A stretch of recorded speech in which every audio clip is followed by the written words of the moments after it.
আসসালামু আলাইকুম বন্ধুরা, দিস ইজ আলমিনাজ রন্ধনশালা। তো আজ আমি আপনাদের জন্য নিয়ে এসেছি আলু এবং ভেন্ডির একটি নতুন রেসিপি। সচরাচর আমরা আলু এবং ভেন্ডি একই তরিকায় খেয়ে খেয়ে একটা বোরিং ভাব চলে আসে, তাই আমি একটু অন্যভাবে আপনাদের সামনে আলু এবং ভেন্ডির রেসিপিটা প্রেজেন্ট করলাম। তো আমি কিন্তু আলুগুলোকে লম্বা লম্বা পাতলা আকারের করে কেটে নিয়েছি। ভেন্ডিগুলোকেও আমি বেশি ছোট ছোট করে নিই, একটা ভেন্ডি দুই ভাগ করে এর মিডিল দিয়ে একটা ফালি দিয়ে নিয়েছি, মানে মিডিলটা চিড়ে দিয়েছি যাতে করে মশলাটা ভেন্ডির ভিতরে ঢুকে যায়। এবার আমি পেঁয়াজগুলোকে লম্বা লম্বা সাইজের করে কেটে নিয়েছি। চুলোতে বসিয়েছি কড়াই গরম হলেই আমি এর মধ্যে অ্যাড করে দেব মাস্টার্ড অয়েল। তো আমি কিন্তু আলু ভেন্ডির সবজিটা মাস্টার্ড অয়েল দিয়েই রান্না করেছি, কেননা মাস্টার্ড অয়েল দিয়েই এর টেস্টটা বেশি আসে। তো তেল গরম হলেই আমি তেলের মধ্যে দিয়ে দেব জিরের ফোড়ন। জিরেটা একটু ভাজা ভাজা হয়ে আসলেই তার মধ্যে আমি অ্যাড করে দেব কালো সরিষার ফোড়ন।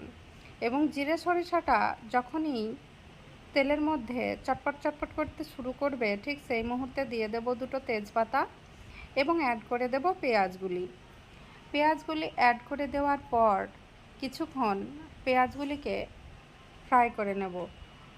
20% মতো পেঁয়াজগুলি ফ্রাই করার পরই আমি এর মধ্যে দিয়ে দেব আলুগুলো, কেননা আলুটাও আমাকে কিছুক্ষণ তেলে আঁচড়ে নিতে হবে। তো আলুর সঙ্গে সঙ্গে পেঁয়াজটি আরও কিছুটা ভাজা ভাজা হয়ে আসবে, তাই আমি এখানে পেঁয়াজটাকে খুব বেশি না ভেজে অল্প একটুখানি ভেজেই আলুটাকে এর মধ্যে অ্যাড করে দিয়েছি। তো চলুন, এবার কিন্তু আমার আলু অ্যাড করা হয়ে গেছে। আলুটাকে আমি কিছুক্ষণকার জন্য নেড়ে চেড়ে কষিয়ে নেব। আলুটা একটু সময় নিয়েই আমি নেড়েচেড়ে নেব, কেননা এর ভিতরে কাঁচা ভাবটা যেন না থাকে। এবারে আমি আলুর সঙ্গে অ্যাড করে দেবো আমার কেটে রাখা ভেন্ডিগুলোকে। তো ভেন্ডিগুলো দিয়েও আমি কিছুক্ষণকার জন্য নেড়েচেড়ে কষিয়ে নেব, কেননা ভেন্ডির মধ্যে থেকেও যেন ভেন্ডির গন্ধটা চলে যায়। এবার আমি অ্যাড করে দিয়েছি 1 টেবিল স্পুন পরিমাণ আদা রসুনের পেস্ট, 1 টেবিল স্পুন পরিমাণ লবণ, হাফ টেবিল স্পুন পরিমাণ ঝালের গুঁড়ো, হাফ টেবিল স্পুন পরিমাণ জিরে গুঁড়ো, 1 টেবিল স্পুন পরিমাণ ধনে গুঁড়ো এবং হাফ টেবিল স্পুন পরিমাণ হলুদ গুঁড়ো। মশলাগুলো যাতে পুড়ে না যায় সেই কারণে আমি কিছুটা জল দিয়ে মশলাগুলোকে ভালোভাবে ভেন্ডি এবং আলুর গায়ে মাখো চাকো করে মাখিয়ে নিয়েছি। কিছুক্ষণ মাখো চাকো করে মাখিয়ে নেওয়ার পর আমি আলু এবং ভেন্ডিটিকে ঢেকে দেব। ঢেকে দিয়ে এটিকে আমি 4 থেকে 5 মিনিট মতো হতে দেব। 4 থেকে 5 মিনিট পর পুনরায় আমি ফিরে এসে এগুলিকে আবারও কিছুক্ষণ মাখো চাকো করে নেড়ে নেব, কেননা নিচের মশলা যেন কড়াইয়ের সঙ্গে লেগে না যায়, কেননা মশলা পুড়ে গেলে যে কোনো সবজি কিন্তু খেতে ভালো লাগে না, সেটা একটা বাজে গন্ধ এবং বাজে স্বাদ চলে আসে।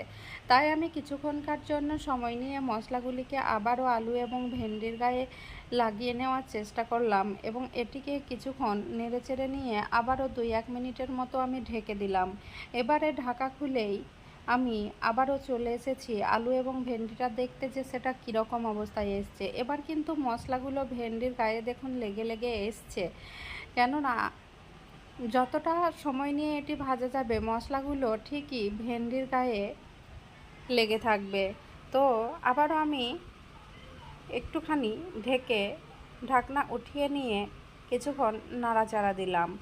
তো এবার কিন্তু এটিকে মাঝে মাঝেই নাড়াচাড়া দিয়ে মশলাটিকে ভালোভাবে ভেন্ডি এবং আলুর গায়ে লাগিয়ে নিতে হবে। যতক্ষণ না সবজিটা তৈরি হয়ে আসছে ততক্ষণ কিন্তু 2-1 মিনিট অন্তর অন্তর এটিকে নাড়াচাড়া দিতে থাকতেই হবে, যেন এর মশলাটা পুড়ে না যায়।